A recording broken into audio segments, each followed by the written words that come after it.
हाँ जी।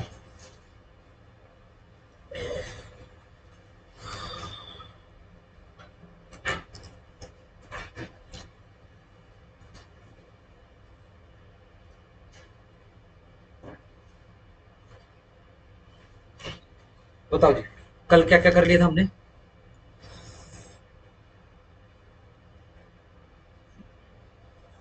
कल हमने सुप्रीम कोर्ट कर लिया, हाई कोर्ट कर लिया, डिस्ट्रिक्ट कोर्ट कर लिया, हमने डीपीएसपी कर ली और फंडामेंटल ड्यूटीज कर ली, ठीक है जी। और वो जो मिसलेनियस जो डॉक्यूमेंट डाले थे, ठीक है जी, वो हमने निपटा लिए। शेड्यूल 8 हमने देख लिया है सारा का सारा, ठीक है जी। शेड्यूल 7 हमने देख लिया, 1 2 3 करके अलग अलग लिस्ट में देख लिया, इंपॉर्टेंट इंपॉर्टेंट, ठीक हो गया। सही। फिर हमने किया ये अपना जो वो वाला है,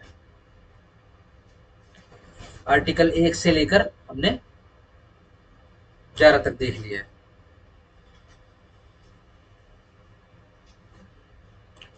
ठीक है ना। आज का टारगेट है, एक तो फंडामेंटल राइट्स पूरे निपटा लेते हैं, ठीक हो गया। दूसरा, स्टेट पॉलिटी, ठीक हो गया। मेन निपटाते हुए चलेंगे, ठीक है जी। उसके अंदर मेन मेन क्वेश्चन तो यही बनता है कि भाई दो हाउसेस किन किन स्टेट के अंदर है, ठीक है जी। उसमें कार्रवाई किस हिसाब से है, कौन किसको रेजिग्नेशन दे रहा है, कौन किसको शपथ दिलवा रहा है, ठीक है जी। बस उसका बजट कर लेंगे। स्टेट की जुडिशरी तो हम पहले निपटा चुके, ठीक हो गया। ये आज सारा का सारा कंप्लीट हो जाएगा। अगर आज कंप्लीट हो गया तो अपना यूं है कि अपना इमरजेंसी प्रोविजंस और अमेंडमेंट का रह जाएगा, सिर्फ वो निपटा लेंगे। अगर आज नहीं होता तो फिर वो कल सुबह निपटा लेंगे, ठीक होगा। पॉलिटी तुम्हारी कंप्लीट करके फिर जाऊंगा, ठीक है ना। सही। परसों का लेक्चर नहीं होगा आपका, ठीक। परसों का तो बेसिकली किसी का ही नहीं होगा, ना अपना फाउंडेशन का होगा ना अपना एडीए का होगा, ठीक है। हाँ। मंडे, मंडे को जुडिशरी वालों ने अपनी ऑफ करवा लिया है, ठीक है ना। आप लोगों की क्लास एडीए क्लास लग जाएगी, ठीक है। या तो इकोनॉमिक्स कल निपटवा देंगे, ठीक है जी, नहीं तो फिर परसों निपट जाएगी। सिंपल हो गया। चलो।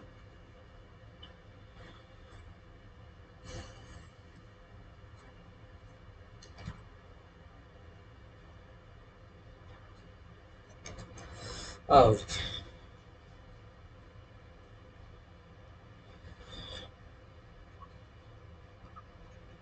फंडामेंटल राइट्स अगेन कहाँ से लिए हमने? अमेरिका से। ठीक है जी। ऑब्जेक्टिव क्या है?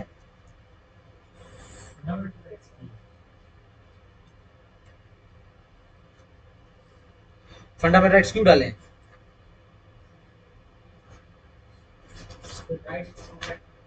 क्योंकि वेलफेयर स्टेट में रहते हैं, ठीक है ना। क्योंकि ये डेमोक्रेसी, ठीक है ना, ये लोगों के लिए ही है। हमारा देश वेलफेयर वेलफेयर जस्टिस से ही चलता है, वेलफेयर सोशल जस्टिस से ही चलता है। अरे रहेगा क्या? तो कर दिया था मेरे ही मेरी।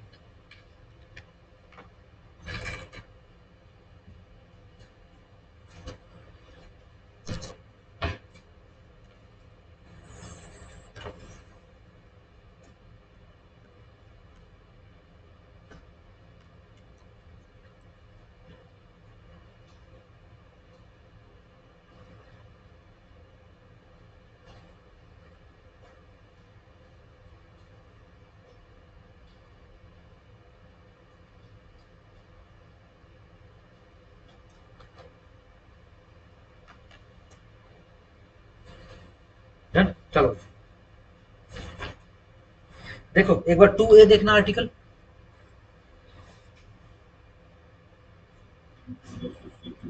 ध्यान उसमें 36वीं अमेंडमेंट लिखी हुई है, ठीक है ना। सिर्फ ये याद रखना, 24 अप्रैल 1975, कहीं कहीं भूले भूले, बस 36वीं कॉन्स्टिट्यूशन अमेंडमेंट, बस इसके अंदर क्या कर दिया, इसको रिपील कर दिया।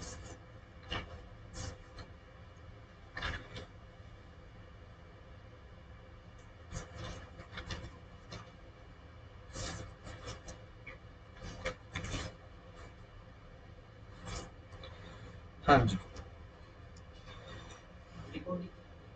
हाँ, रिकॉर्डिंग रिकॉर्डिंग शुरू कर दी। हाँ चल रही है।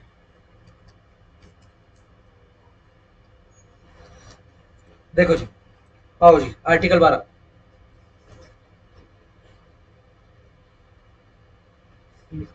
यस, इसके अंदर क्या बता रहे हैं, स्टेट की डेफिनेशन बता रहे हैं।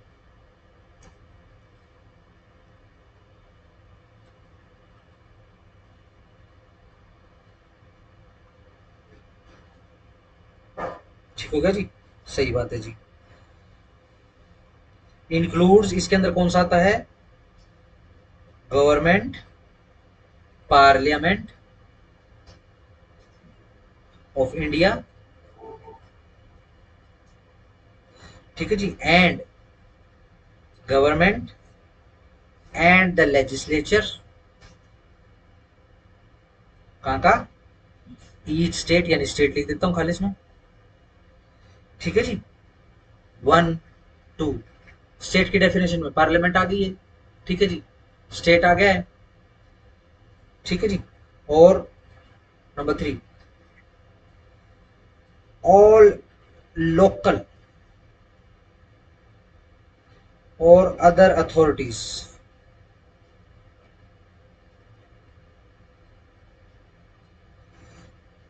ठीक है जी।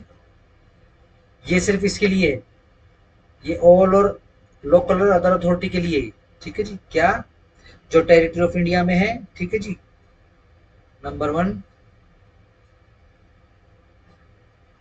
जो टेरिटरी ऑफ इंडिया में है, plus under the control of government है, ठीक है ना।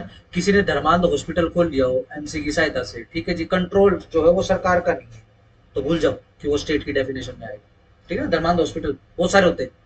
आप ये इधर कौन सा ये शहर में, पुराने शहर में गोकर्ण तालाब शहर के अंदर है ना, उसके आसपास बहुत धर्मांध हॉस्पिटल थे पहले, ठीक है जी। कोई आँख का खोल के बैठा होता, कोई जोड़ जाड़ ठीक कर देता था, ठीक है, ये धर्मांध खोल के होम्योपैथी कई मतलब उसके अंदर डॉक्टर्स बैठे होते थे,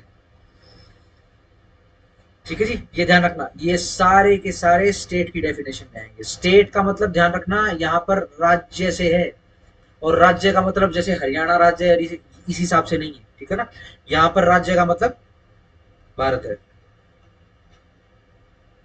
ठीक हो गया, सही। क्यों बता रहे हैं, क्योंकि फंडामेंटल राइट्स जो है वो आप स्टेट से क्लेम करते हो,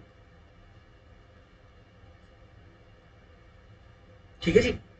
मैं, मेरी और आपकी लड़ाई हो गई है, ठीक है जी, लड़ाई हो गई तो आप कोर्ट में नहीं जा सकते, ठीक है ना, सुप्रीम कोर्ट में, हाई कोर्ट में, जी इससे मेरे फंडामेंटल राइट्स दिलवा दो,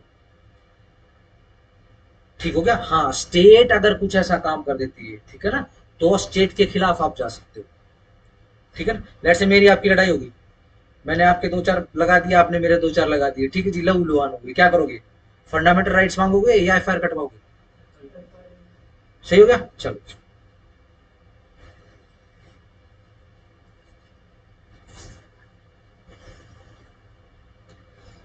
इसके अंदर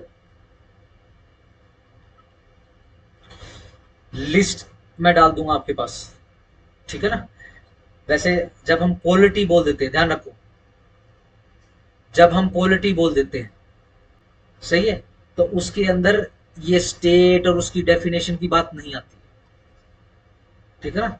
पॉलिटी में तो हार्डकोर पॉलिटी आएगी, पार्लियामेंट और लेजिस्लेशन ये आएगा, ठीक है ना। फिर भी यूं है कि भाई ना अपना पैर कुल्हाड़ी मारने की कोशिश करेंगे, ना सर मारने की कोशिश करेंगे, ठीक है जी। नहीं आया तो गनीमत है, अगर आ गया तो फिर हम छोड़ेंगे, ठीक है जी। आपको एक लिस्ट इसकी डल जाएगी। आओ जी आगे 13 के अंदर,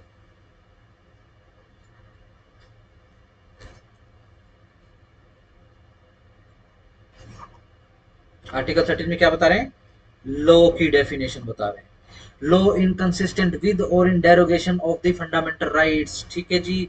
सीधी सिंपल सी बात है भाई साहब, ये जो पार्ट 3 है, कोई भी लॉ हमारे देश में किसी भी बेर एक्ट का, ठीक है जी, किसी भी स्टेट लेजिस्लेशन का, ठीक है जी, पास किया हुआ हमारे देश में सरवाइव नहीं करवा पाएगा लेजिस्लेटिव, ठीक है, हमारे देश में सरवाइव नहीं कर पाएगा। क्यों, क्योंकि या तो फंडामेंटल राइट है, या फिर फंडामेंटल राइट का गार्जियन है, या फिर कॉन्स्टिट्यूशन, या फिर वो लॉ है, सीधी सिंपल सी बात, ठीक है जी। आर्टिकल 13 क्या कह रहा है कि वो लॉ की डेफिनेशन में ही नहीं आएगा जो फंडामेंटल राइट को ब्रीच कर रहा है, ठीक हो गया। आओ जरा पढ़ लेते हैं। all laws in force in the territory of India immediately before the commencement of this constitution। ठीक है जी, 26 नवंबर 1949 कमेंसमेंट ऑफ द कॉन्स्टिट्यूशन का डे है। ठीक है जी, इससे पहले के कोई भी कानून है, कोई भी लॉज है, in so far as they are inconsistent with the provisions of this part shall to the extent of such inconsistency be void। ठीक है जी, जितने ये लो, ठीक है जी, इनकंसिस्टेंट होंगे उतने वॉइड हो जाएंगे। कौन से लॉज हैं ये? Pre constitutional laws.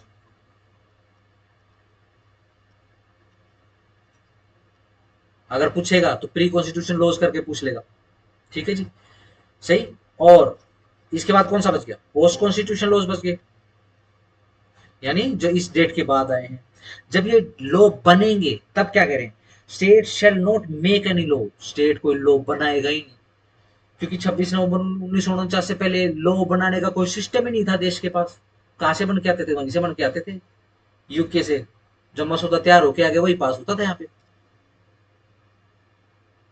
ठीक है जी, the state shall not make any law which takes away or abridges the rights conferred by this part or any of the law made in contravention of this clause shall to the extent of the contravention be void।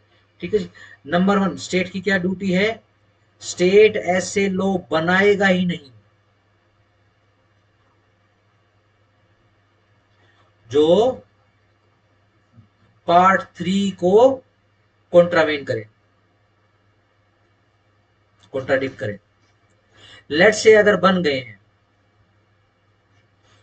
तो जितना कॉन्ट्रावेन उतना void. सही, part 3 ही prevail करेगा, कोई भी लो क्यों ना हो। ठीक है जी, सही। चलो जी आगे आ जाओ। In this article unless the context otherwise requires law includes. अब लॉ की डेफिनेशन में क्या क्या इंक्लूड हो रहा है? Ordinance, number 1 ordinance. Order, number 2 order. Number 3 bylaws. Number 4 rules. Number 5 regulation.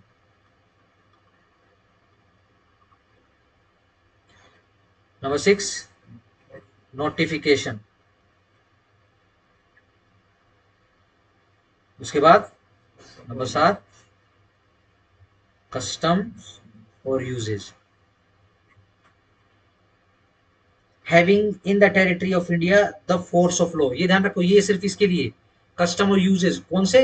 Normal custom और यूजेज नहीं, वो जिनके पास कैसी है? फोर्स ऑफ लॉ है जिनके पास। ठीक हो गया, डन। ये लॉ में आ जाएंगे।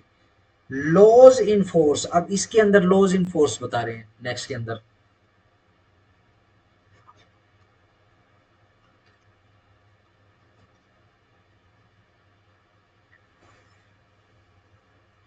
इसके अंदर क्या क्या इंक्लूड हो रहा है? Laws passed or made by the legislature or other competent authority in the territory of India। जो लेजिस्लेचर है या फिर अदर कंपिटेंट अथॉरिटी है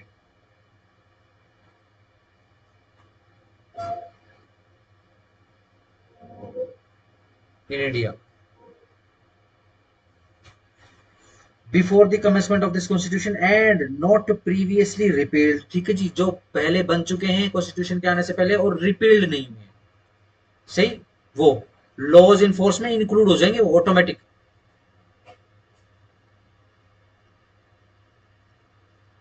और notwithstanding that any such law or any part thereof may not be then in operation either at all or in particular area। छोड़ दो इसको, 4 पे आ जाओ जो मेन है। नथिंग इन दिस आर्टिकल, इस आर्टिकल 13 में ऐसा कुछ भी नहीं है जो कि अप्लाई हो सके, यानी अप्लाई नहीं होगा टू एनी अमेंडमेंट, किसी भी अमेंडमेंट पर, किसकी amendment, of constitution, of this constitution,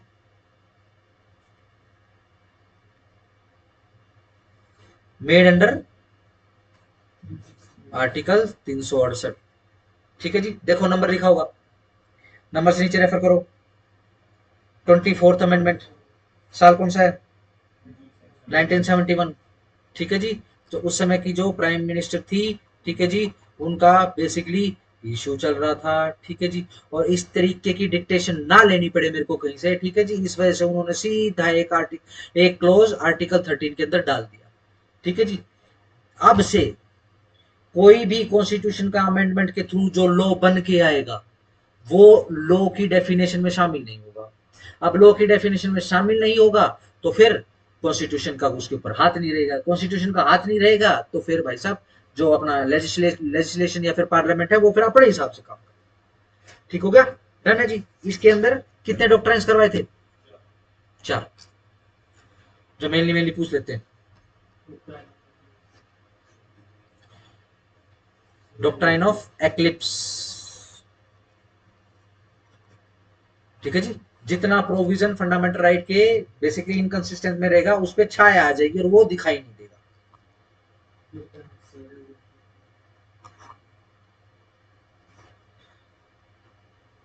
सीवरेबिलिटी, ठीक है जी, जो लॉ इनकंसिस्टेंट है पार्ट 3 के उसको अलग करके देखेंगे। अलग करने के बाद यदि कोई फर्क नहीं पड़ता उस एक्ट के ऊपर, उस लॉ के ऊपर, बाकी बचे हुए लॉ के ऊपर, ठीक है जी, तो सीवियर कर देंगे, बाकी बचा हुआ लॉ चलता रहेगा। ठीक है ना, अलग अलग कर देंगे उसको। इसके अंदर एक वो केस भी करवाया था, शेड्यूल 10,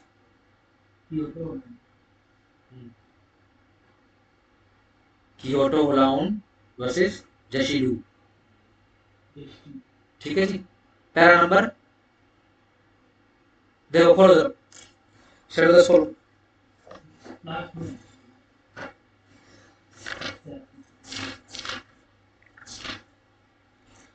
पैरा नंबर 7,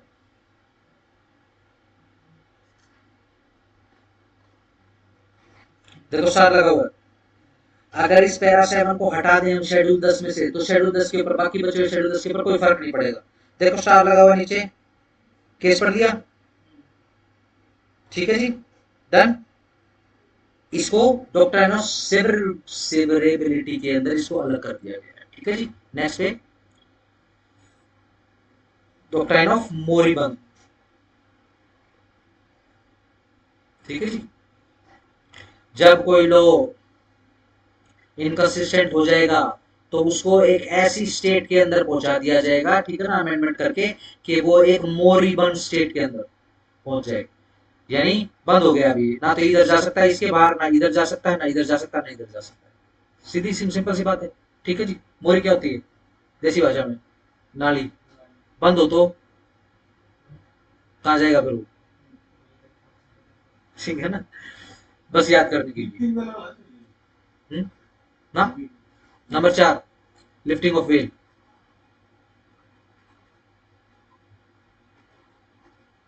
ओ, नंबर 5, नंबर 5, नंबर 5, ये नंबर वो है, ना ना ना ना ना, डॉक्टर नोवेबर, सारे मिटाएगा क्या, बस कर। Doctrine of waiver. ठीक है जी, वेबर का डॉक्ट्राइन सीधा सिंपल क्या बोलता है, भाई अपना फंडामेंटल राइट छोड़ दो, अमेरिकन कंसेप्ट है, इंडिया में एप्लीकेबल नहीं होता, बस याद करने के लिए कर दो। ठीक है जी, 5वां आपको एक्स्ट्रा करवाए थे। ठीक है ना, कहीं भी होते हैं तो 4 ही बताए जाते हैं। अपने पास ऑप्शन आ जाए तो 5 पे कटाक से क्लिक कर देना। ये आ गया लिफ्टिंग ऑफ वेल।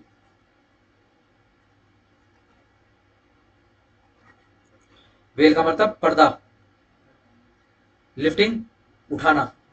ठीक है जी, बजाय उस लॉ को अमेंड करना, उसको एक्लिप्स में डालना, सीवियर करना, मोरिबंद कंडीशन में करना, या वे का तो हम जिक्र कर ही नहीं रहे, ठीक है जी। वो करने की बजाय कई बार क्या होता है, सुप्रीम कोर्ट एक बढ़िया सी उसकी इंटरप्रिटेशन कर देती है, जिससे उसका मीनिंग पॉजिटिव हो जाता है, ठीक है जी। अगर सुप्रीम कोर्ट वो कर सकती तो वही कर देना, सिंपल है।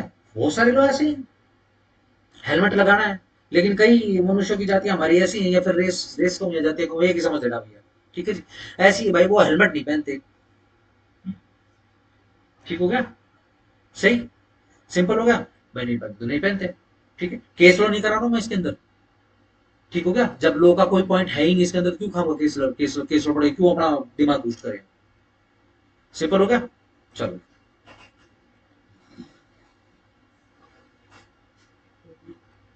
सिंपल। कोर्ट ने क्या बोल दिया कि भाई ये तो लोगों की बेसिकली सुरक्षा के लिए है, कोई टर्बन पहनता हो, कोई टोपी पहनता हो, कोई स्कार्फ पहनता हो, वर्ड्स अगर कोई रिलीजियस ऑर्डर फॉलो करता हो, और भाई कुछ भी, ठीक है ना, सबकी सुरक्षा के लिए सबको हेलमेट पहनना पड़ेगा, ठीक है ना। कोई पूछ गया मेरे तो फंडामेंटल राइट क्या केस में है, खूब पूछते हैं, ठीक है जी। कानून वाला तो केस भी किया था हमने, अजय कानून,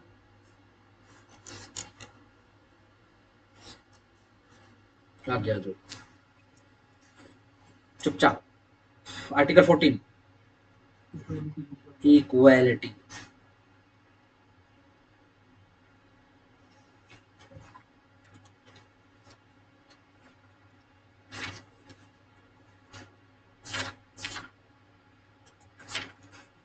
हाँ जी। The state shall not deny, state deny नहीं करेगा to any person equality before law, ठीक है जी। क्या, इक्वलिटी बिफोर लॉ, या फिर इक्वल प्रोटेक्शन ऑफ लॉ, ठीक है जी। और the equal protection of law within the territory of India, सीधी सिंपल सी बात है। बेसिकली दो तरीके से बांट दिया गया है, इक्वलिटी बिफोर लॉ के कंसेप्ट के हिसाब से, इक्वल प्रोटेक्शन ऑफ लॉ के हिसाब से। ये जो आपका ईबीएल है, ये नेगेटिव इंप्रेशन के साथ आता है, ठीक है ना, क्योंकि ये नॉट से शुरू होता है, ठीक है जी। ये पॉजिटिव इफेक्ट के साथ आता है, ठीक है जी। नेगेटिव का एक रीजन और भी है कि ये पॉसिबल नहीं है टू अचीव। लॉ के सामने हम लिख देते हैं, लेकिन ध्यान रखो, लॉ के लिए सारे लोग बराबर नहीं होते। और हमारे देश में तो हम समझ सकते हैं, हमारे यहाँ तो स्पेसिफिक लॉज बनते हैं, जेंडर स्पेसिफिक लॉज हो गए, कास्ट स्पेसिफिक लॉज हो गए, बहुत सारे स्पेसिफिक लॉज है, ठीक है ना। तो एक काम हुए, ठीक है ना। ऐसा क्यों है, क्योंकि क्लासिफिकेशन अलाउड है, अलाउड है, और कॉन्स्टिट्यूशनल है, ठीक है ना, सिंपल हो गया। क्लासिफिकेशन कैसे, अब जैसे मान लो ये वकीलों के लिए लॉ बनाना हो, ये तो अलग बनाना पड़ेगा, ठीक है ना। या बहुत अभी सिंपल, मेरा मैंने अभी थोड़ा टैक्स वगैरह कटवाया था अपना, ठीक है ना। तो मैं पीछे भी डिस्कस कर रहा था, वकीलों को आईटीआर भरने की आवश्यकता नहीं, उनके लिए मैंडेटरी नहीं, ठीक है ना। लेकिन हाँ, कोई वकील ऐसा है जिसने भी टेस्ट वगैरह की तैयारी करना है, तो वहां पे मांग लेते हैं, ठीक है। तो कई कई वकील भरवा लेते हैं, वरना वकील कितने ही कमाता होगा भाई साहब, उसको आईटीआर भरने की जरूरत नहीं। सिंपल हो गया, कहाँ लिखा है, लॉ में लिखा है, ठीक है ना। तो क्या इक्वलिटी खत्म नहीं होगी बिफोर लॉ के सामने, नहीं, नहीं खत्म, क्यों, क्योंकि क्लासिफिकेशन अलाउड है, क्लास लेजिस्लेशन अलाउड नहीं है, क्लासिफिकेशन इज अलाउड, है जी। क्योंकि देखो, वकील की जो, क्या कहूँ, तनख्वाह को क्या कहूँ, वकील की इनकम जो है वो बेसिकली नंबर वन, एक तो फिक्स नहीं, ठीक है जी। और दूसरा ये सोशल सर्विस में आता है, ठीक है, इंटरप्रिटेशन के साथ। मैं सुप्रीम कोर्ट के एडवोकेट की बात नहीं कर रहा हूँ, ठीक है ना, बट हाँ, बोलते हैं, हाँ, ठीक है ना। अब मान लो जैसे फिक्स स्लैब कर दें, जब हम दूसरे देशों में आप जाते हैं, ठीक है ना, तो वहां फिक्स स्लैब्स होते हैं।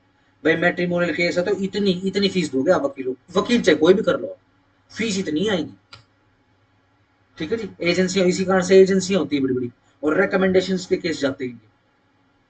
ठीक है जी। आपका एक पुराना सीनियर जो यहीं से पढ़ा हुआ है, ठीक है जी, वो कनाडा गया, वो लॉ में ही उसने प्रैक्टिस अभी शुरू करी, वो फिलहाल टैक्सेशन में प्रैक्टिस का अपना वहां पे बना रहा है कनाडा में, अभी आया था थोड़े दिन पहले मेरा था। ठीक हो गया। यहाँ तो भैया सीधा सिंपल सी बात क्या है, क्लासिफिकेशन जो है वो अलाउड है। ठीक है ना।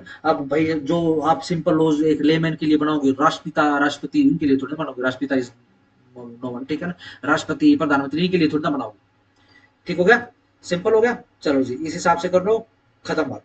इक्वल प्रोटेक्शन, हाँ प्रोटेक्शन इक्वल मिलेगी। ठीक है जी। मान लो एक चाटा किसी ने राष्ट्रपति को मार दिया तो उसको भी उतनी सजा होगी, या हम जैसे लेमैन को कोई चाटा मार देगा तो, ठीक है ना, हमको भी उतनी ही प्रोटेक्शन अवेलेबल है। ऐसा नहीं होगा कि राष्ट्रपति को मार दे तो उसको उड़ा दो, उसको फांसी दे दो। ठीक हो गया। चलो आगे आ जाओ। 15 प्रोहिबिशन ऑफ डिस्क्रिमिनेशन की बात हो रही है।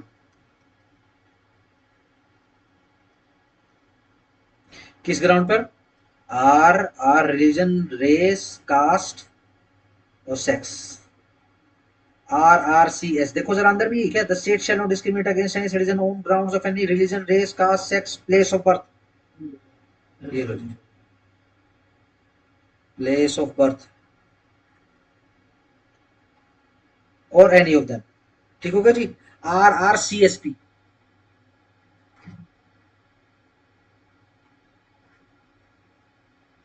ठीक है ना, इस ग्राउंड पे डिस्क्रिमिनेशन अलाउड नहीं करेगा स्टेट। हाँ, किसी दूसरे ग्राउंड पे डिस्क्रिमिनेशन हो जाएगा तो स्टेट रोकेगा भी।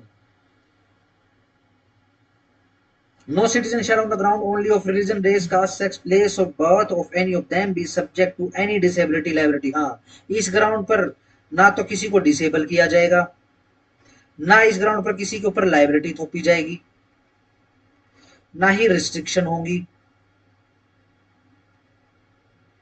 ना ही कोई कंडीशन होगी।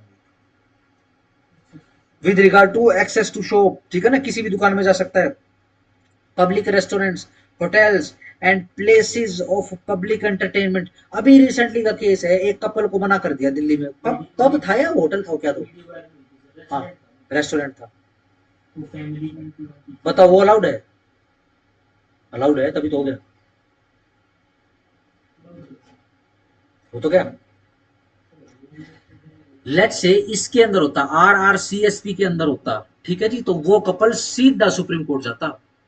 रेस्टोरेंट था आई डोंट नो, पब था पता नहीं क्या था भाई, वो दारू सेंटर था आई डोंट नो। ठीक है जी, लाइट तो बहुत लगी हुई थी, मैंने तो वीडियो के अंदर ही देखा था। लेट से अगर ऐसा हो गया होता और एक बार सुप्रीम कोर्ट खुद भी संज्ञान लेता है ऐसे मैटर्स का, ठीक है जी, लाइसेंस कैंसिल, खत्म, टाटा बाय बाय गया। इसमें से कोई ग्राउंड नहीं, किस ग्राउंड पे था वो? ना इंडियन ड्रेस पे था।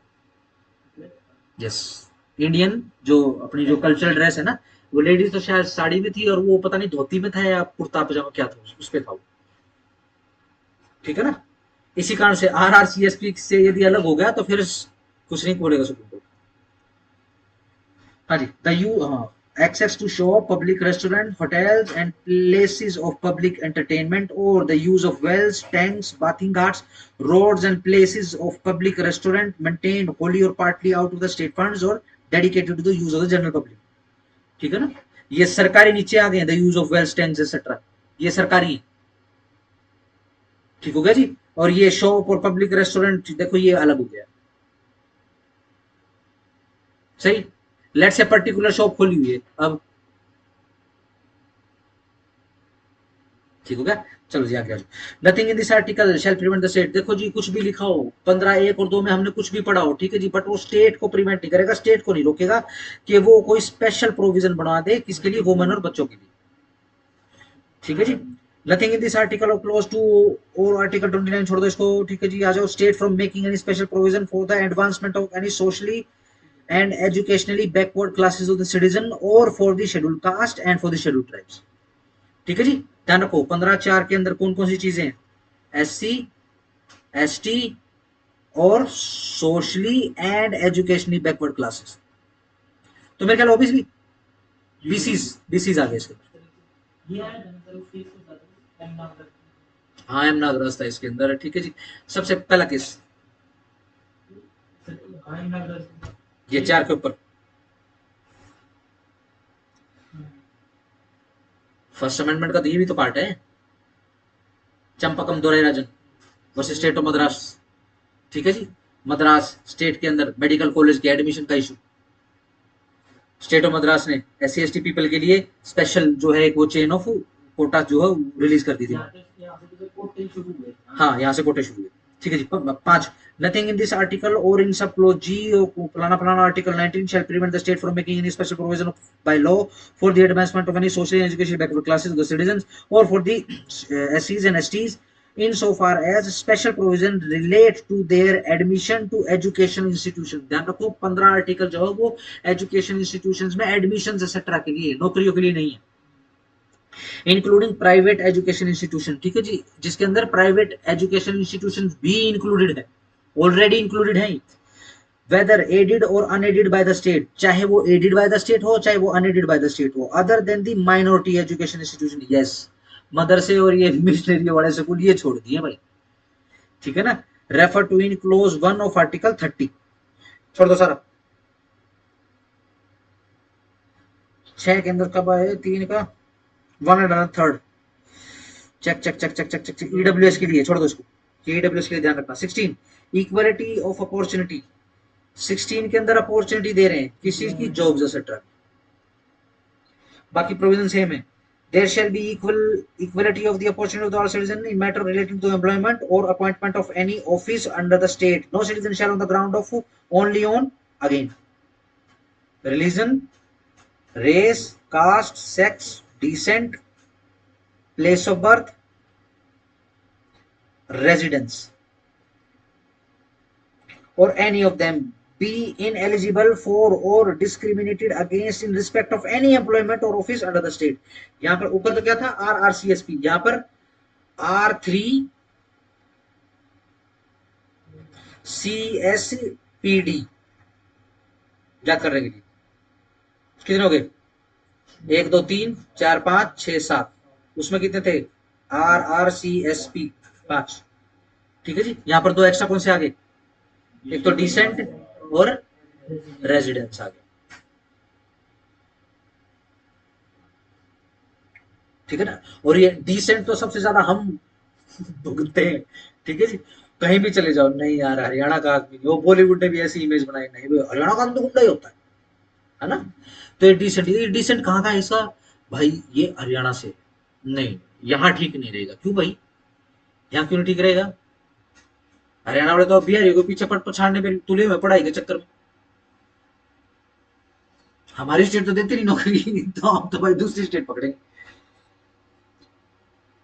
हाँ जी, nothing in this article shall prevent the parliament from making any law prescribing in regard to the class और क्लासेस ऑफ द एम्प्लॉयमेंट और appointment of to any office. देखो जी, सीधी सी बात है, स्टेट को अभी भी ये वाला जो आर्टिकल 16 है वो रोकेगा नहीं। मान लो अपनी स्टेट के अंदर नौकरियां देनी है तो अपने ही पर्टिकुलर लोगों के लिए स्पेशल एम्प्लॉयमेंट निकाल दे, वो तो हर स्टेट करता है। ठीक है जी, और खास तौर से जो जहां जहां पर बेसिकली थोड़ा सा नेचुरल रिसोर्सेज ज्यादा है, ठीक है ना, और ये अपना इन्वायरमेंटल ब्यूटी ज्यादा है, तो वो तो वहीं के लोगों को ही प्रेफरेंस देते हैं। ठीक है जी, आप हिमाचल प्रदेश में चले जाओ, ठीक है जी, आपको जो ग्रुप C D B जो मिलेंगे वो वहीं का ही लोकल मिलेगा आपको, बिरला ही को एक आधा मिलेगा। ठीक है, ये तो जजिस को एक आधे को जो एक्स्ट्रा ऑर्डिनरी उसी को भर्ती करते हैं। ठीक है जी, मुझे याद है हिमाचल प्रदेश में अपने लोकल अपने MDU से पास आउट एक मिस्टर डाटा लगे थे। ठीक है, he was an extra ordinary person. ठीक है ना, जब जजमेंट राइटिंग की बात आती थी और जब अपना ओपिनियन शेयर करने की बात आती थी, क्या शानदार मतलब उनके विचार होते थे। ठीक है, मैं आपको बात बता रहा हूँ, जब मैं पढ़ता होता था तो वो सीनियर होते थे। ठीक है जी, वो तो अभी ADJ की लाइन में लग चुके होंगे या फिर ADJ बन भी चुके होंगे। ठीक होगा जी, हिमाचल प्रदेश ने पटाख से, अब वो तंग होने बोला यार यूं यूं ही दिखता है सब कुछ, ऐसे सपाट दिखता ही नहीं। तो छुट्टी होते भागता हूँ दिल्ली की तरफ। ना सर कोई बात नहीं। हाँ, बाकी हेल्थ वेल्थ सही हो गया एकदम, बिल्कुल हाँ, चने की तरह लाल हो गया बंदा बिल्कुल। पहाड़ी होते नहीं, ऐसे ही हो गया। पता नहीं पानी शानी का फर्क है, पता नहीं क्या है। तो पक्का फर्क तो पड़ता ही होगा। हाँ जी, nothing in this article shall prevent the state from making any provision for the reservation of the appointment और post in favour of any backward class और सिटीजन ऑफ एनी जिसके ओपिनियन स्टेट के ओपिनियन से is not adequately represented in the service under the state. ठीक है जी, आ जाओ 4A। Nothing in this article shall prevent the state from making any provisions for the reservation in matters promotions। ठीक है जी, promotions को underline कर लो। ठीक है जी, SC को नीचे अंडरलाइन कर लेना। 4 का भी आ गया। Nothing in this article shall prevent the state from considering any unfilled vacancies backlog की। 4B को B for backlog से याद रखना। ठीक है जी, बैकलॉग के लिए बस इतना पढ़ने की और फालतू पढ़ने की जरूरत नहीं। Nothing in this article shall 5 पढ़ रहा हूँ। Nothing in this article shall affect the operation of any law which provides that the incumbent of an office in connection with the affairs of any religious और denominational institution or any member of the governing body thereof shall be a person professing particular religion belonging। yes, देखो जी, incumbency का जब issue आता है तो मान लो कोई religious institution हो तो वहां वो तो उसी रिलीजन के ही लोगों के लिए होगा। इस तरीके की पॉलिसी भी बना सकते हैं। छठा, ये ईडब्ल्यूएस के लिए आ गया नया 10% देखोगे ना ईडब्ल्यूएस के लिए। हाँ जी, 17 पे आ जाओ। Simple, abolition of untouchability. Untouchability is abolished and it's practice in any form is forbidden। underline any form forbidden है। the enforcement of any disability arising out of untouchability shall be an offense। underline shall be an offense। ये offense रहेगा, या तो फंसेगा ही फंसेगा constitution के अंदर, supreme court के सामने तो फंसेगा ही फंसेगा, उसके ऊपर ऑफेंस भी बनेगा। Punishable with in accordance with law, जो भी लॉ के अंदर बेसिकली होगा, SC ST एक्ट जैसे। 18, अबोलिशन ऑफ टाइटल्स। ठीक है जी, टाइटल नहीं रहेंगे। No title not being a military, military title नहीं होना चाहिए। एकेडमिक टाइटल नहीं होना चाहिए, एकेडमिक डिस्टिंक्शन का टाइटल नहीं होना चाहिए। Shall be conferred by the state. ठीक है जी, और ये टाइटल भी बेसिकली स्टेट देता है। ठीक है ना, आप देखोगे ना मेरे जितने भी बैनर देखोगे, किसी भी बैनर के ऊपर मैं सर नहीं लिखा। डॉक्टर अभिमन्यु सिंह काफी है, क्योंकि मैं कौन अपने आप को सर का टाइटल देने वाला? मैं कोई अकेडमिकल डिस्टिंक्शन हूं क्या? नहीं। जिस अनपढ़ को बुलवाना हो बुलवा लेगा। ठीक है ना, बच्चे बोलते हैं कोई बात नहीं, अच्छी बात है, लेकिन मैं इसको प्रोपोगेट नहीं कर सकता। हाँ, अगर स्टेट मुझे देगी कभी सर का टाइटल देगी तो फिर। ठीक है, ऐसे जैसे आपने यूट्यूबर देखा होगा मेजर गौरव आर्या, वो अभी भी मेजर लिखता है, लिखते हैं। ठीक है जी, लिख सकते हैं भाई, क्योंकि मिलिट्री ने दिया उनको। ठीक है ना, वो तो तमगा भाई साहब साथ में लेके जाते हैं, है ना। जब दुश्मन का तमगा मिलता है, गोली मिलती है, वो भी तो फिर चिता में साथ जाती है ना, पता होगा ना। लेट से कोई ऐसा शहीद आता है, ठीक है ना, जब उसको चिता पे रखते हैं, ठीक है जी, सही, तो फिर जब अस्थियां निकालते हैं तो अस्थियों में फिर शेल भी ढूंढते हैं, शेल भी निकलते हैं। ठीक है ना, कारतूस भी निकलता है। ठीक हो गया। और अगर उसका क्रिमेशन, मान लो कोई ऐसा फौजी हो जिसका अनफॉर्चुनेटली कोई भी ना हो, ठीक है जी, तो उसको तो फिर ऐसा सम्मान जो है राष्ट्र खुद ही आहुति देता है। ठीक है जी, तो वो कैसे होते हैं? वो तो ग्रिल वाले होते हैं। ठीक है ना, लकड़ी वगैरह तो अरेंज नहीं करते हैं, वो ग्रिल वाले होते हैं, प्रॉपर उससे सामान के साथ किया जाता है। तो नीचे ग्रिल होती है, जब वो अच्छी तरीके से चल जाता है फिर आवाज आती है टन टन टन। सही, जब उससे वो कोई मेडल नहीं छीन रहा, वो कोई टैग नहीं ले सकता, तो ये कैसे? ठीक हो गया जी, चलो, है ना। जैसे मेजर ध्यानचंद, ठीक है ना, आज ये धोनी को भी मिला हो शायद, ये भी मेजर है शायद। मेजर है, लेफ्टिनेंट क्या है? लेफ्टिनेंट है शायद। सही, चलो। हाँ जी, no citizen of India shall accept any title from any foreign state. Yes, किसी भी फॉरेन स्टेट से कोई भी टाइटल एक्सेप्ट नहीं करोगे। ठीक है जी। No person who is not a citizen of India shall, while he holds any office of profit or trust under the state, accept without the consent of the president any title from any foreign state। Yes, कोई foreign का आदमी है, ठीक है जी, हमारे देश में काम कर रहा है, ठीक है जी, सही है, और किसी दूसरे देश से कोई टाइटल ले रहा है ना। ऑफिस तो कोई भी हो सकता है, इंटेलिजेंस ऑफिस हो, ये एम्बेसडर्स के ऑफिस हो। लेट्स से अमेरिका का एम्बेसडर यहाँ पे बैठा हुआ है, ठीक है जी, और वो पाकिस्तान से तमगा लेके घूम रहा है, या फिर पाकिस्तान के पास तमगा लेने के चला गया, बिना यहाँ की परमिशन के, बिना प्रेसिडेंट साहब की परमिशन के पाकिस्तान जाके तमगा नहीं लेगा। कौन सा ऐसा प्रेसिडेंट है जिसको निशान पाकिस्तान का तमगा मिला था? मोरारजी देसाई। पता है क्यों मिला था? ये मिला, देखो था। चलो, मैं आउट ऑफ द रिकॉर्ड बोल रहा हूँ, ठीक है ना, क्योंकि ये पॉलिटिकल क्लास हो जाएगी, खाम खाओ प्रोपेगेंडा वाली चीज में चला जाएगा। मैं किसी के खिलाफ कोई प्रोपेगेंडा नहीं करना चाहता। What Major Gorovaria once in his kind video has basically communicated. Scene क्या था, ये अपने ये होता है ना, ये परमाणु एटम, उसका उसकी तैयारियां वगैरह चल रही थी। ठीक है जी। अ, अगर आप ऑफ द रिकॉर्ड की बात करोगे तो बेसिकली सुश्री इंदिरा गांधी के समय पर भी एक परमाणु परीक्षण करके देख चुका था देश, बट उसको बाहर नहीं लेकर जाया गया क्योंकि हमारी इतनी जीडीपी वगैरह नहीं थी, हमारी इतनी औकात भी नहीं थी। ठीक है ना, और विल पावर भी नहीं थी देखो गवर्नमेंट में। ठीक है ना, पीएम की कुर्सी कोई भी बैठा हो लेकिन विल पावर नहीं थी। सिंपल हो गया, सही। तो उस समय क्या था, जब पाकिस्तान को ये पता चला कि हिंदुस्तान ने भी इसी तरीके का काम कर दिया है तो वो भी शुरू हो गई। ठीक है ना, ऐसा नहीं है कि वो एक दिन उठे सवेरे सवेरे 1998 में और उन्होंने जो है अपना परमाणु परीक्षण कर लिया, ऐसा कुछ भी नहीं है। बहुत लंबी तैयारियां हैं, और चोर मुल्क को तो बहुत ज्यादा तैयारियां करनी पड़ती है।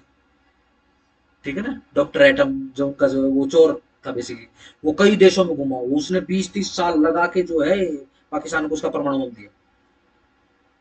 ठीक है ना, जैसे आप अपने अब्दुल कलाम जी का ज्यादा मिलता जुलता सा नाम है, अब्दुल कदीर या पता नहीं क्या नाम है उसका। ठीक है जी, अब तो उसको गद्दार घोषित कर दिया है, पागलों की स्टेट है ये पाकिस्तान। ठीक है जी, तो अब क्या है, पीएम साहब आई डोंट नो क्या आता है उनके माइंड में। ठीक है जी, वो फोन उठाते हैं, हमें पता है आप किस चीज की तैयारी कर रहे हैं। उस समय ऑपरेशन जिब्राल्टर से पता नहीं किस चीज ऑपरेशन की तैयारी कर रहा था, हमें सब कुछ पता है। और हमें ये भी पता है कि आप एटम बम बनाने की तैयारी कर रहे हैं। आप ये मत सोचिए कि आपके ऊपर किसी की नजर नहीं है। तब तो फोन कटता है, फोन कटने के बाद पाकिस्तान अलर्ट हो जाता है कि हाँ भाई यहाँ पे बहुत सारे इंडियन स्पाइज हैं। ऐसा सुनने में आता है कि 50-60 नहीं, 100-200 इंडियन स्पाइस जो पाकिस्तान में, जिनका कोई पता भी नहीं लगा सकता था। ठीक है जी, कोई रिक्शा वाला बना हुआ है, कोई भिखारी बना हुआ है। अपने अजीत डोभाल साहब भिखारी बने हुए थे। ठीक है ना, सीईओ तो कोई नहीं बनेगा स्पाई, ये तो मूवीज में दिखाते हैं, ये तो पागलों जैसी मूवी थी, बॉलीवुड की तो 2 टके की मूवी होती है। ठीक हो गया। तकरीबन 100-200 जो है स्पाइस को और बहुत बुरे तौर पे मारा गया, बहुत बुरे तरीके से मारा गया। मुसीबत क्या है, मान लो कोई स्पाई है तो स्टेट क्लेम नहीं करेगा, अगर स्पाई नहीं है तो स्टेट क्लेम कर लेगा। जितने भी पाकिस्तान से आते हैं ये जो पिल्ले आते हैं, ठीक है जी, किसी को भी क्लेम नहीं करते। ठीक है ना, मान लो इंडियन अथॉरिटी आर्मी मार दे इनको, उड़ा दे, वो क्लेम ही नहीं करेंगे। ठीक हो गया, जितने भी कारगिल के अंदर मारे गए एक की बॉडी भी क्लेम नहीं करी। क्यों, वो सारे के सारे स्पाइस थे, सारे के सारे जो है अंडर कवर थे। आगे चलो। Number 4, no person holding any office of profit or trust under the state shall without the consent of the president accept any present emolument or office of any kind from or under any foreign state। yes, कोई छोटा मोटा इनाम भी नहीं देना है। ठीक है जी, जब 1962 की लड़ाई हुई थी उससे ठीक पहले जो चाइना का जो प्राइम मिनिस्टर है या फिर रूलर या फिर प्रेसिडेंट कुछ भी कह लो, एक ही पार्टी है वहां पे। ठीक है ना, सीपीएम, चाइनीज कम्युनिस्ट, सीपी बोलते हैं, सीपीएम बोलते हैं, पार्टी मेंबर बोलते हैं उसको। ठीक है जी, एक ही पार्टी है। तो वो जब यहाँ पे आया तो हर एक बंदे को उसने टटोला। ठीक है ना, छोटे छोटे गिफ्ट देके, बहुत सारे लोगों ने गिफ्ट पकड़ दिए, बहुत कम लोग थे जिन्होंने गिफ्ट वापस लौटा दिए। ठीक है जी, उसके वो गया यहाँ से आने के बाद, जाने के बाद 1 साल के अंदर अंदर अटैक हो गया। आओ जरा 19, protection of certain rights regarding freedom of speech et cetera shall have the right, सीधा सिंपल एबीसीडी के हिसाब से याद कर लो। A, to freedom of speech and expression, A से ही हो जाएगा A. B, to assemble peacefully and without arms, B for भीड़, बट बिना आर्म्स की। C, to form association and union, और सी से याद कर लो कोऑपरेटिव सोसाइटीज। कोऑपरेटिव सोसाइटीज कब आया, अलग से आया, ये कल भी जिक्र आया था इसका। ठीक है ना, कोऑपरेटिव सोसाइटीज डीपीएसपी में कहा है, बी, शाबाश, बिल्कुल एग्जैक्ट वही, very good.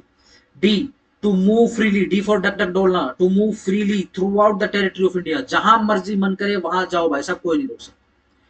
E, to reside and settle in any part of the territory of India and for those को। E for कहीं पर भी जो है अपना सेटल हो जाओ। G, to practice any profession or to carry on any occupation, trade or business। ठीक है जी, कोई भी प्रोफेशन, कोई भी ऑक्यूपेशन और कोई भी ट्रेड, ठीक है जी, आप थ्रू आउट इंडिया कर सकते हो, आपको कोई नहीं रोकेगा। ए, असेंबल। बी, सॉरी, ए में असेंबल नहीं, ए में तो स्पीच एंड एक्सप्रेशन है। ठीक है जी, बी में असेंबल है विदाउट आर्म। सी में यूनियन कोऑपरेटिव सोसाइटीज वगैरह बना सकते हो। डी में मूव फ्रीली, ई में सेटल एनीवेयर, ठीक है जी, डी में सॉरी जी में yes yes trade occupation profession top, आप पूरे देश में कहीं पर भी टॉप का काम कर सकते हो, जी में। सिंपल हो गया। देखो टू के अंदर रिस्ट्रिक्शंस हैं, जब हम टू पढ़ेंगे तो क्या है, 8 रिस्ट्रिक्शंस है इसके अंदर। Nothing in this sub clause A. A में क्या था, speech and expression shall affect the operation of any existing law or prevent the state from making law insofar as such laws impose reasonable restriction, underline कर लो, on the exercise of its rights conferred by and said sub clause in the interest of the sovereignty, underline, integrity, underline, the security of the state, underline, friendly relation with the foreign state, underline, public order, underline, decency or morality, underline, or in relation to contempt of court, underline, defamation, underline, incitement of offense, underline। ये अगर ये मामले मिल गए तो restriction लगाई जा सकती है। Let's say speech and expression की आड़ में क्या है, एक बहुत बड़े ऑफेंस की साजिश हो रही है, ठीक है जी, लगा दो, ठीक हो गया, डिफेम कर रहे हैं किसी को, सही, सीधी सिंपल सी बात है। स्पीच और एक्सप्रेशन का मतलब ये नहीं होता कि आप गालियां देने लग जाओ, ठीक हो गया। चलो जी, 3 इसके अंदर बी की बात हो रही है, 2 के अंदर ए की बात हो रही है, ठीक है ना। बी में क्या है, भीड़ लगा लो, बिना बिना हथियारों के, offset clause shall affect the operation of any existing law, ठीक है ना। सीधा सिंपल मैं रिस्ट्रिक्शन के ऊपर आ जाता हूँ, 1 2 3 4, तीसरी लाइन पे आओ, the sovereignty and integrity of India और पब्लिक ऑर्डर, रीजनेबल रिस्ट्रिक्शन लगाई जा सकती है, इसके अंदर 2 है, ठीक है जी। 4 सीधा सिंपल 1 2 3, तीसरी लाइन सोवरिटी एंड इंटीग्रिटी, ये किसके लिए, 4C के लिए, ठीक है ना। Sovereignty and integrity of India के लिए, पब्लिक ऑर्डर के लिए, मोरलिटी के लिए, 3 है इसमें। 5 सब close D and E, D for कहीं भी घूमो, ई फॉर कहीं भी सेटल हो जाओ, ठीक है जी, आ जाओ।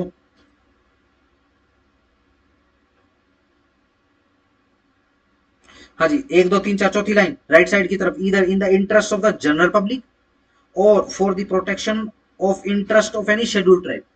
देखो कहीं भी घूम सकते हो आप, कहीं भी डक डक डोल सकते हो और कहीं भी अपना मकान बना सकते हो, लेकिन जंगल में जाके किसी आदिवासी के घर के साइड में नहीं बनाओगे, उसके गांव में नहीं बनाओगे ना, वहां पे घूमने जाओगे।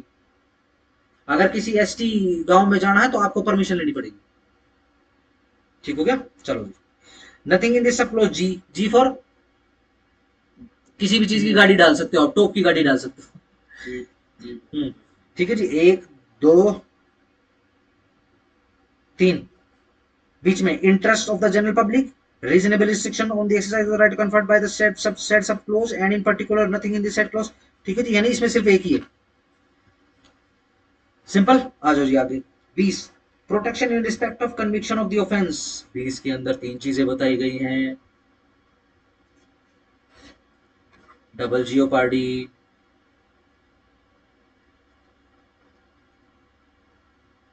No person shall be convicted to any offence, ध्यान रखो सिर्फ ऑफेंस के लिए है, ठीक है जी, सिविल केसेस के नहीं है, except for the violation of the law in force at the time of the commission of the act charged as an offence, nor be subject to a penalty greater than that which might have been inflicted on the law in force at the time of the commission of the offense। yes, सही है ना। एक term, 2 term करवाई थी मैंने ना, क्या थी, एक्विट और कन्विक्ट की,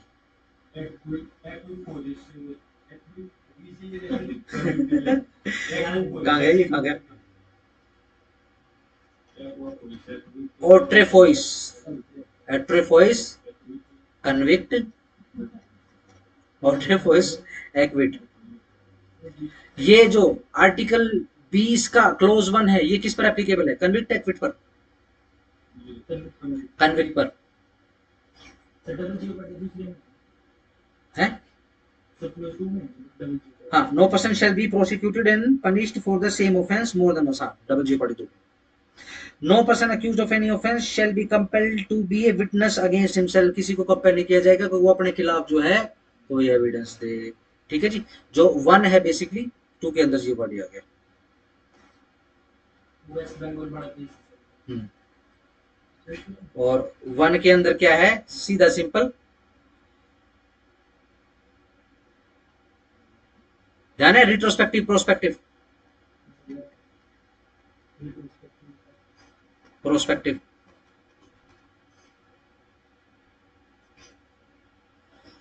अगर सजा देनी है, ठीक है ना, तो सब्सटेंशियल लॉ हमेशा प्रोस्पेक्टिव इफेक्ट के साथ आता है, रेट्रोस्पेक्टिव के साथ नहीं देंगे। खत्म। 21 protection of life and liberty, इसकी सिंपल लैंग्वेज याद कर लेना, no person shall be deprived of his life और पर्सनल लिबर्टी, दो चीजें हैं, लाइफ और पर्सनल लिबर्टी, ठीक हो गया, अंडरलाइन कर लेना, except according to the procedure established by law, लेकिन दोनों ही चीजें, लाइफ से भी और पर्सनल लिबर्टी से भी, जो प्रोसीजर एस्टेब्लिश बाय लॉ है उसके थ्रू आपको डिप्राइव कर दिया जा सकता है, ठीक हो गया, सही सिंपल, बस आगे आ जाओ।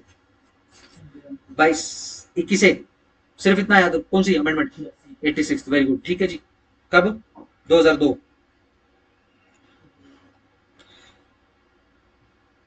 कौन से प्राइम मिनिस्टर, अटल जी, अटल जी करके गए थे।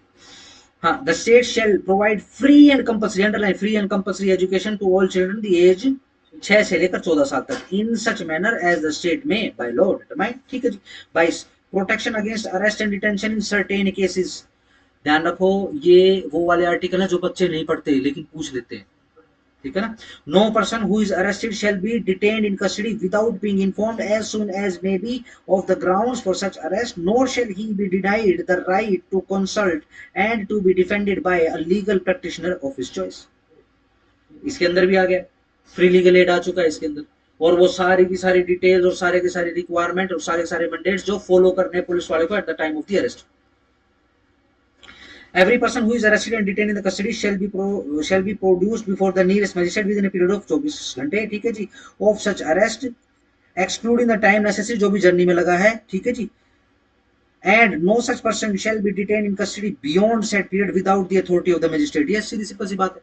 चलो जी आगे आ जाओ, नंबर 4 देख लो, no law providing the preventive detention shall authorize the detention of a person for a longer period than 3 महीने, ठीक है जी, ये एडवाइजरी रिपोर्ट छोड़ दो इनको, आगे आ जाओ।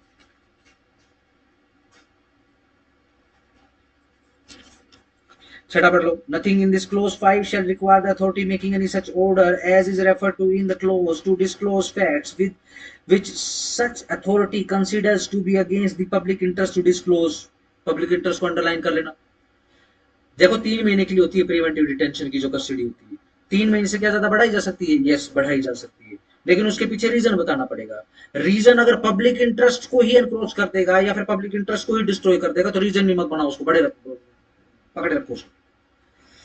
23 prohibition of traffic in human beings and force labour, दो चीजें इसके अंदर, traffic in human beings and begar, underline begar and other similar forms of force labour, begar specifically की, and prohibited and any contravention of his provision shall be an offence punishable in accordance with law, ठीक है जी। nothing in this article shall prevent the state from imposing compulsory service for public purposes and in imposing such service the state shall not make any discrimination on ground only of religion, race, caste or class or any of them, सीधी simple सी बात। 24 prohibition of employment of children in factories etcetera, ये specific children के लिए बोल रहा है, no child below the age of 14 साल, 14 साल तक के बच्चे को, हर एक को बच्चा ही बोल रहा है, shall be employed to work in any factory or mine or engaged in any other hazardous employment, ठीक है जी, फैक्ट्री को अंडरलाइन करो, माइन को अंडरलाइन करो और hazardous employment को अंडरलाइन करो।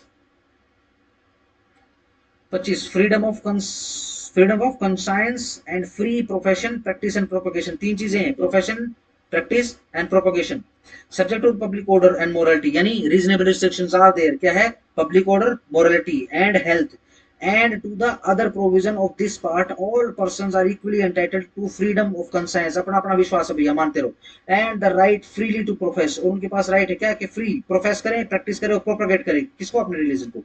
nothing in this article shall affect the operation of any existing, बहुत बहुत बहुत तगड़ी स्टेटमेंट बोली थी अपने गृह मंत्री ने अभी थोड़े दिन पहले, ठीक है जी, मिशनरियों के ऊपर, और अभी देखोगे धरपकड़ चल रही है चारों तरफ, ये जो इलीगल तरीके से धर्मांतरण करवाते हैं, सही, एक वो पकड़ा गया है यहाँ भी, नाम भी इनके अजीब अजीब होते हैं, झिंगुर बाबा, ठीक है जी, बहुत सारे ये क्रिश्चियन कम्युनिटी के लोग भी पकड़े जाते हैं, ठीक है जी। अब क्या है, देखो जी हमारे पास तो फंडामेंटल राइट है, किस चीज का फंडामेंटल राइट है जी, हम तो अपना प्रसार कर रहे हैं, आप प्रसार कीजिए, आप प्रोपोगेट कीजिए, ठीक है जी, लेकिन किसी को फोर्स कन्वर्ट नहीं करो। अपना गृह मंत्री बोलता है कि भाई तुमको अगर कन्वर्ट करना है तो उसका पेट भरो ना, आप उसको उसकी भूख के बदले में अपना धर्मांतरण क्यों खरीद रहे हो, किसी को समझ में नहीं आता क्या? भूख तो हर किसी को लगती है, धर्म तो जिसको समझ में आए उसकी बात है। चलो, nothing is an article shall affect the operation of any existing law or prevent the state from making any law। ठीक है जी, किस चीज का लॉ बनाने से नहीं रोक सकते, रेगुलेटिंग अंडरलाइन और restricting any economic financial political or other secular activity which may be associated with the religious practices। yes, ठीक है ना। स्टेट अगर चाहे तो इन चीजों के लिए लॉ बना सकती है, ठीक हो गया जी। Providing for social welfare and reform और the throwing open of Hindu religion religious institution of a public character to all classes and sections of the Hindus. सिर्फ हिंदूज के लिए ध्यान रखना, नॉन हिंदूज के लिए नहीं है। उसके लिए लॉ बनाना है स्टेट को, बिल्कुल बना सकती है। एक्सप्लेनेशन एक, स्पेसिफिक स्टार लगाना था, veering of wearing and carrying of kirpans shall be deemed to be included in the profession of the Sikh religion। ठीक है जी, वपू लगा के अजान देना वो पार्ट नहीं है इस्लाम का, ठीक है जी। Explanation number 2, in sub clause b of clause to the reference to Hindus shall be, again वही सिख जैन और बुद्धिस्ट, ठीक है जी। And the reference to Hindu religion institution shall be construed accordingly, ठीक है जी। कितने इसके अंदर? 3। बट ध्यान रखना हिंदू तो ऑलरेडी ही हिंदू है, इसके अलावा इनको इंक्लूड किया है, ठीक हो गया। जब हम हिंदू एक्ट के अंदर देखते हैं तो उसके अंदर 4 होते हैं, ठीक हो गया ना, सही। उसमें फिर पारसी भी इंक्लूड करते हैं, क्या करते हैं नहीं करते? उसमें 4 है, कौन कौन से हैं? शाबाश, पारसी नहीं, बुद्धिस्ट, ठीक, ठीक है, डन डन डन। आओ जी 27, freedom as to payment of taxes for promotion of any particular region. सिर्फ नंबर से याद रखना, ठीक है जी, और स्टार लगा दो। फ्री है भाई, कोई टैक्स नहीं भरना, ठीक है जी, सही। ये जितने बाबा हैं तभी तो इनको खातों की जांच नहीं हो पाती, कितना ही धन कमा लो। मैं तो ऐसे सुना है कि वो सिरसा में पूरा शहर बसाया, और मैंने कभी विजिट नहीं किया, बट ऐसा कहता है कि वो पूरा ही सिरसा के बराबर का शहर बसाया हुआ। आई डोंट नो, वो खलीफे और वो अजूबे भी बनाए हुए हैं, पूरा सर्कस वर्कस पता नहीं क्या, चलो जो भी। 28, freedom as to attendance at religious instruction और religious worship in certain education institution. सिर्फ हेडिंग से याद कर लो। 29, protection of interest of minorities. आओ जरा, any section of the citizen residing in the territory of India और any part thereof having distinct language, language वाली minority underline, scriptural minority, cultural minority of its own shall have the right to conserve the same. सिर्फ इन minority के पास right है, कौन कौन सी? Linguistic, scriptural, cultural, ठीक हो गया। No citizen shall be denied admission into any education institution maintained by the state or receiving aid out of the state funds or grounds only of the religion, race, caste, language or any of them। यहाँ पे ध्यान रखो, RRCL language आ गया इसके अंदर, ठीक है जी। 30, right of minorities to establish and administer education institutions, ठीक है जी, यस, सारे की सारी यहाँ पर ऑल माइनॉरिटीज है, वेदर बेस्ड ऑन रिलीजन और लैंग्वेज, चाहे वो रिलीजन वाली हो चाहे वो लैंग्वेज वाली, सारी माइनॉरिटी का shall have the right to establish and administer education institution of their choice। ठीक है जी, अपनी चॉइस का जो है इंस्टीट्यूशन वो बना सकते हैं, बस इतना काफी है। आओ जी जरा 31 से, सिर्फ हेडिंग से, saving of laws providing for acquisition of a state etcetera. ठीक है जी, जमीन को कैसे एक्वायर करवाया जाए, स्टेट की तरफ से कैसे एक्वायर करता है, उसके लिए लॉज वगैरह बनाए हुए हैं, ठीक है जी, वो यहाँ पे आ गए। नंबर देख लो जरा 31 से। Number 4, first amendment 1951।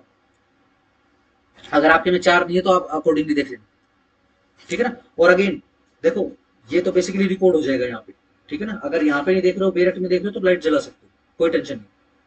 हाँ जी, बेरट में देख रहा हूँ पर लाइट जला लो आराम से, दिख रहा है आराम से, पक्का वहां पीछे दिख रहा है, ठीक ठीक है, ठीक है। 31 B, validation of certain acts and regulation. देखो जुडिशरी के लिए, ठीक है ना, जुडिशरी के लिए है, लेकिन पढ़ दो। Without prejudice to the generality of the provisions contained in Article 31 है, none of the acts and regulations, क्या कह रहे हैं, जो भी 9th शेड्यूल में फॉल कर दिया भैया, ध्यान रखो। अब कोई भी कोर्ट जो उसके ऊपर कमेंट नहीं करेगी, बस इसी बात। 32, remedies.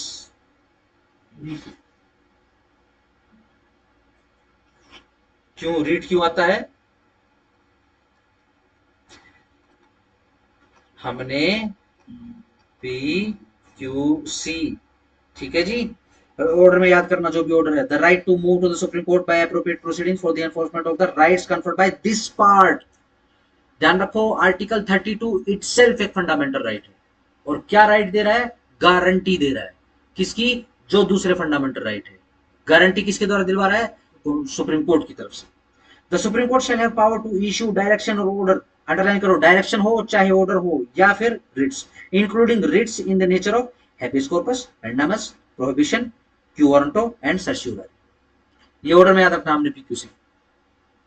whichever may be appropriate for the enforcement of any of such right। ठीक है जी, आगे आगे आ जाओ, छोड़ दो इसको।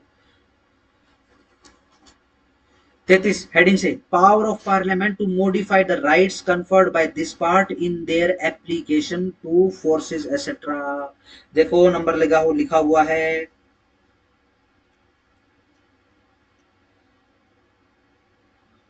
हाँ जी नंबर लिखा हुआ है, ठीक है जी। कौन सी है ये? 50th, 51वीं, 1984 की है। पीएम साहिबा जाते जाते काम करवा गई थी, ठीक है ना। उससे पहले हमने क्या पढ़ा था कि फंडामेंटल राइट को बेसिकली अमेंड नहीं कर सकते, ठीक है जी। फोर्स के लिए तो कर सकते हैं साहब, हाँ कर सकते हो, डाल दो। 34 restriction on rights conferred by this part while martial law in force. देखो जी अब मार्शल लॉ लगेगा और हमने आर्मी वालों को राइट्स दे दिया है, ठीक है जी, तो फिर यहाँ तो फिर गड़बड़ होगी होगी, ठीक है जी। 34 आ गया। 35 legislation to give effect to the provisions of this part, ठीक है जी, पार्लियामेंट अंडरलाइन करो। अगर इस प्रोविजन की बात होगी तो ध्यान रखना स्टेट लेजिस्लेचर के हाथ में ना कुछ, पार्लियामेंट ही करेगी। कॉन्स्टिट्यूशन में लिखे हुए पार्ट 3 को हाथ लगाना है तो देर इज ओनली पार्लियामेंट, बस बात। इसको चेंज करना है, देर इज ओनली पार्लियामेंट। किसी भी स्टेट की, चाहे वो यूपी जैसा क्या बोलते हैं कॉन्स्टिट्यूशनली और डेमोक्रेटिकली या फिर पावरफुल स्टेट हो, ठीक है जी, या फिर छोटा मोटा कोई स्टेट हो, कोई चेंज नहीं कर, सिर्फ पार्लियामेंट। 38 हो चुका है ये तो, ठीक हो गया। फटाफट 12 स्टेट की डेफिनेशन, ठीक है ना, मैं आपको लिस्ट पकड़ा दूंगा, ठीक है जी। आज तो कंप्लीट नहीं होगा, टाइम तो वैसे ही हो चुका है। हाँ जी, 12 स्टेट, 13 लो, 14 इक्वालिटी, 15 प्रोविजन है, ठीक है जी।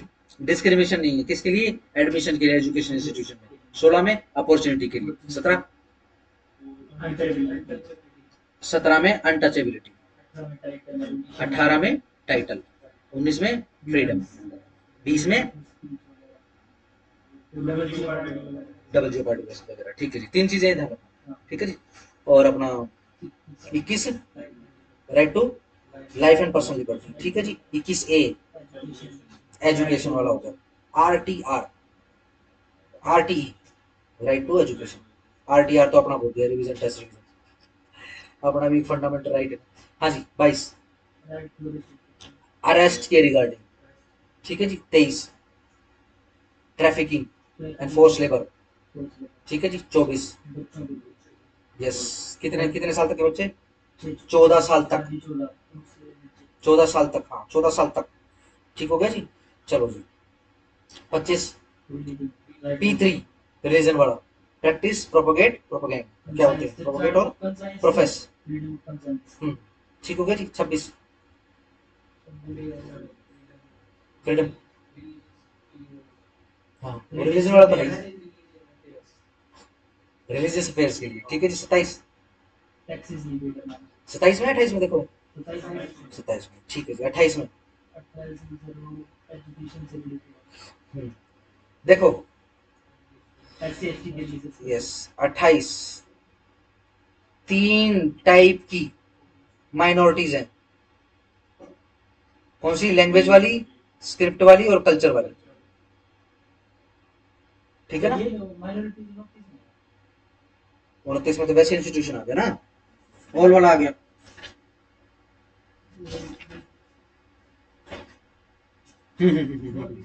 हाँ सॉरी 28 में तो फ्रीडम ऑफ अटेंडेंस है, 29 में सॉरी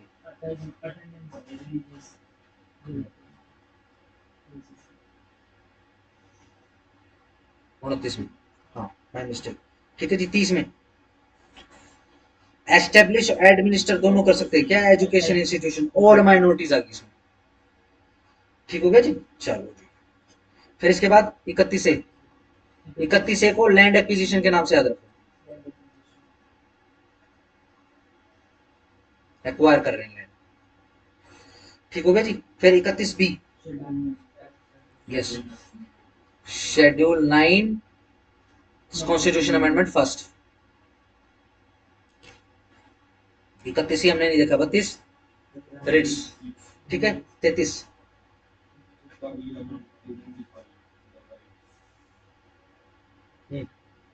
देखो अपनी आर्मी के लिए अलग से रहेगा ये फंडामेंटल राइट की एप्लीकेबिलिटी। ठीक हो गया जी।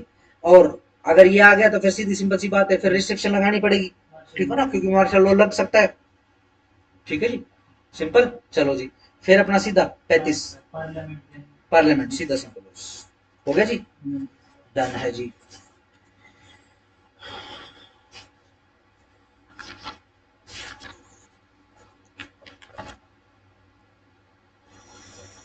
Check check check check check check. Quality तो मेरे ख्याल मंडे से चल रही है, ट्यूसडे से चल रही है, कब से चल रही क्वालिटी? कितने लेक्चर आ चुके हैं इसकी क्वालिटी?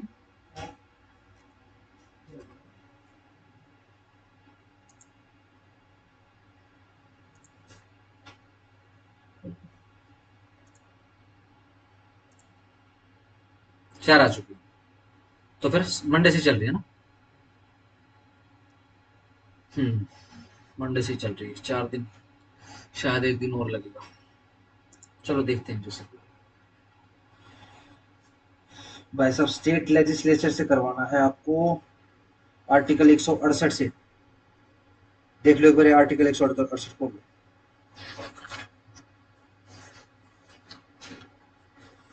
मेनली 168 है, लेकिन लेकिन 148 भी है, 152 है, 148 से 148 से शुरू करेंगे कल। देखो जी 148 से शुरू करेंगे कल। स्टेट लेजिस्लेचर तो सारा का सारा निपटाने की सलाह है जी ना, जितना इंपॉर्टेंट है वो करेंगे। वो जो है पंचायत वगैरह वो सिंपल और बिल्कुल स्पेसिफिक है, अंदर जाएंगे नहीं हम उसके। ठीक है ना, ये एक्स वाई जेड और पता नहीं Y Y P P P, इस हिसाब से वो स्पेसिफिक कराऊंगा, जिसे जैसे करवा दिया वैसे कर लेना, उसी में से आ जाएगा। 213 बजट आ गया, ऑर्डिनेंस आ गया स्टेट का। ठीक है जी, हाई कोर्ट हो गया, ये तो मैं सारा करवा ही दूंगा आपका। हाई कोर्ट और ये स्टेट वाला एक बार निकालो। यूनियन एंड टेरिटरीज, इसमें तो मोटा मोटा है, मेनली मेनली तो अब यही रहेगा,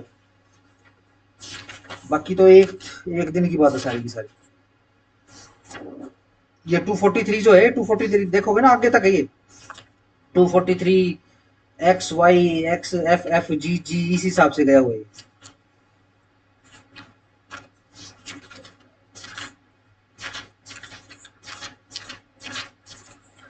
फिर मेनली आपका आएगा relation between the union and the state, ये स्पेसिफिक स्पेसिफिक याद करने हैं आपको। एडमिनिस्ट्रेटिव बहुत स्पेसिफिक है, बहुत ज्यादा स्पेसिफिक है। फाइनेंस में तो कुल 2 ही आर्टिकल हैं।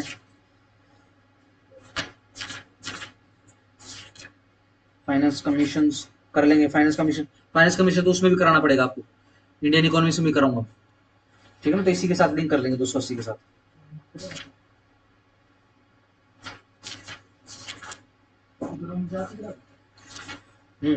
एक या 2 क्लासेस बस।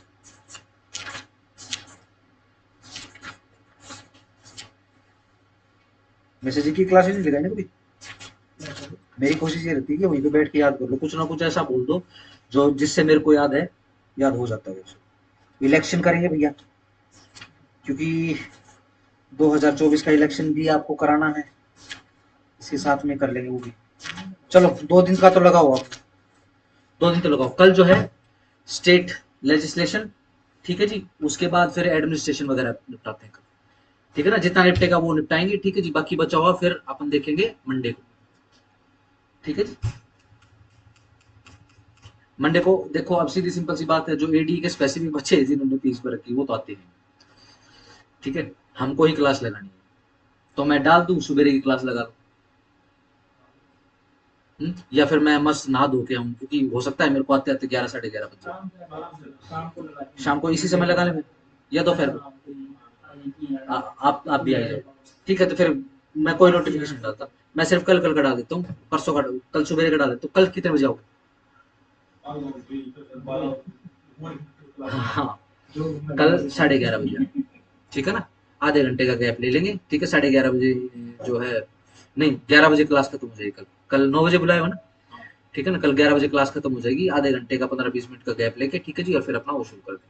कल ये पॉलिटी जो है स्टेट वाली खत्म कर देंगे, एटलीस्ट ये तो खत्म कर ही देंगे, ठीक है जी? और ऐसे ही जैसे हमने वो याद कर रहा, ठीक है ना? और क्या करेंगे, उंगली डाल के बीच में, अब वो यूनियन में कैसे था, इधर कैसे, ठीक है जी? ताकि वो रिवाइज हो जाए। घर पे भी ऐसे ही कर लेना, इंपॉर्टेंट इंपॉर्टेंट, ठीक हो गया जी? चलो, सी यू।